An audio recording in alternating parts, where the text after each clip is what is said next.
Hello and welcome to another SpiderMan class. Today it is Green Goblin 101. This is going to be very interesting. Take a seat and enjoy the class. We start off with Green Goblin 101, naturally, where all good comic books start, with a first appearance. This is a 1964 first appearance of Green Goblin in Amazing Spider-Man number 14. No, this is not a reprint, this is the real deal. In this issue, we first see the Green Goblin in all his glory, wanting to take out Spider-Man. Now, some differences between the Green Goblin we know today and the Green Goblin we knew then is basically on his glider. Now he has a glider where he stands on and flies around. It's kind of like a big wing thing, you know, sitting on. Like, as you can see this thing here, it's just a metal base he stands on and flies around. Back in this issue, it's more like a broomstick. He would get up on it and hold it between his legs like a witch flies on a broom, and that was his glider. So, that's pretty much the look that happened since then. In this issue, what he does is he fools Spider-Man into thinking he's going to star in a movie. Takes Spider-Man up to Hollywood, gets everybody fooled into this movie thing. It's kind of a weird little story. And then Green Goblin hires the help of the Enforcers, and they try to basically kill Spider-Man on set, if you will. And they don't get away with it naturally. Green Goblin flies into a cave, Spider-Man chases into the cave, and as you can see on the cover here, it says guest starring the more than rampaging, popular, Incredible Hulk. Well, the Incredible Hulk is in that cave, incidentally, and he battles Spider-Man. While he's battling Spider-Man, the Green Goblin gets away, and we see the Green Goblin back at his hideout, taking off his mask and pondering to himself how is he going to defeat Spider-Man, and that he would have had him if it weren't for the Hulk, and yada yada yada. Now, we do not know the identity of the Green Goblin yet, and that will be a mystery for a long time. Something also to note is that in Amazing Spider-Man, in the first full run up until issue 39, it is drawn by the infamous Steve Ditko and written by Stan Lee.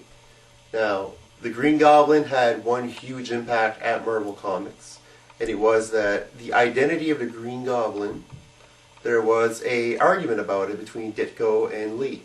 And actually Stan Lee, being the publisher and everything else at Marvel, won the argument, and he wanted to give the identity to somebody we already knew, while Ditko wanted to go and give it to a relatively unknown person. Because of this, Ditko left Marvel Comics, and Amazing Spider-Man 38 would be his last work. As we go into Amazing Spider-Man number 39, our artist has changed, and the identity is revealed of Spider-Man to the Green Goblin, and the Green Goblin to Spider-Man. This is part of a two-parter, issue 39 and issue 40. What happens is the identity is revealed. Green Goblin learns that Spider-Man is Peter Parker and a friend of his son's, Harry Osborn.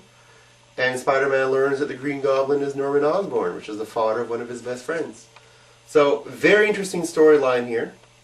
These are two of the key issues of all of the Green Goblin comic books. It's interesting to note that in Amazing Spider-Man number 40, when the Green Goblin has Peter captive, he actually tells him to put back on his costume because he wants to defeat him as Spider-Man and not as this child or this teenager Peter Parker. Basically, he doesn't want to lower his esteem for him because he's a kid type thing. Kind of weird, but the Goblin, he was crazy. We all know that. The other infamous story arc between the Green Goblin and Spider-Man leads us into Amazing Spider-Man 121. Now, this issue, not knowing what was going to happen, Amazing Spider-Man 120 gave us no indication that something this huge was going to happen. So what happened next? This issue comes out, and all the fans are blown away, as this is one of the most important Spider-Man issues since Amazing Fantasy 15, which was his first appearance. Because someone the Spider-Man holds really dear dies in this issue. What happens? The Green Goblin abducts Gwen Stacy, which is Spider-Man's girlfriend, brings her to the Brooklyn Bridge, and basically throws her down the bridge. Now Spider-Man swings a web, tries to catch her, but she's dead before she reaches the ground.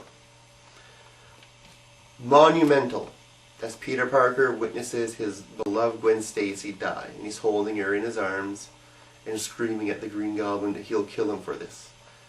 Very powerful issue. When Uncle Ben died, it was huge. It had a huge impact on Spider-Man. Gwen Stacy's always a woman he loved. And when Green Goblin took her life,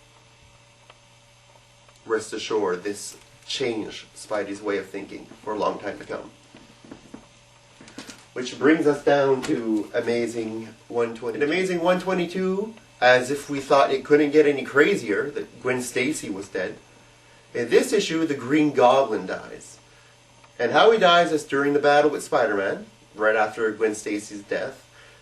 Spider-Man moves out of the way and the glider impales him. Kind of like in the Spider-Man movie. The first movie is kind of the same way he dies. The glider goes to get Spider-Man, Spider-Man moves out of the way, and then the glider impales the Green Goblin. Now, something that resonates in this issue, and it always has, for me anyway, is when the Green Goblin is impaled by the glider. The writing in it, and each panel, and there's a message said there that always gave me shivers, and as he's impaled, it says, "Crucified, not on a cross of gold, but on a stake of humble tin." It's just monumental. Now, once the Goblin falls and Spider-Man leaves, we see there's an individual in the shadows looking over and watching this happen. We won't learn until Amazing Spider-Man 136 who this individual was, but he would have a key part to play in the Spider-Man issues yet to come. Now,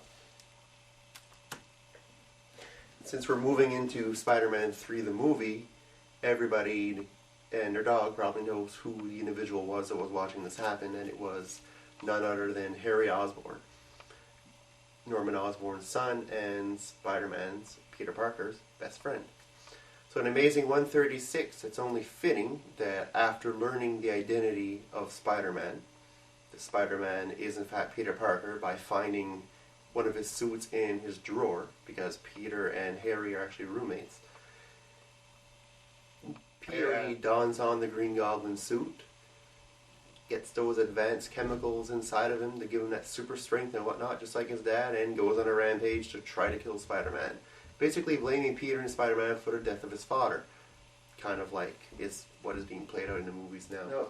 This is a Green Goblin 2, naturally, Harry Osborn. He wasn't as infamous as Green Goblin 1. Never could quite fill the shoes of his dad. He was definitely the better of all the goblins that came after. But not exactly as psychotically insane and as creepy as Norman Osborn. This leads me to something else. As you know, in the Marvel Universe, nobody really stays dead. In Amazing Spider-Man 418, it was revealed that Norman Osborn was the actual mastermind behind the whole Spider-Man clone saga. And that he masterminded the apparent death of Aunt May, he masterminded the whole Ben Reilly taking over Spider-Man and all that, basically to screw with Spider-Man's head. So, in Amazing Spider-Man 122, which is a great issue of the death of Green Goblin, he actually didn't die. Apparently what is being told in today's comics is that the Green Goblin was saved by Harry, his son. When his son was witnessing the death, he came up, helped him out, and also due to the chemicals and the massive healing factor of the chemicals that he takes to be the Green Goblin, that he basically recovered. And what happened is he's been hiding in Europe all these years and masterminding all these schemes to get back at Spider-Man. Finally, he makes an appearance in Amazing 418, and he's back in the Spider-Man mythos again, alive and well.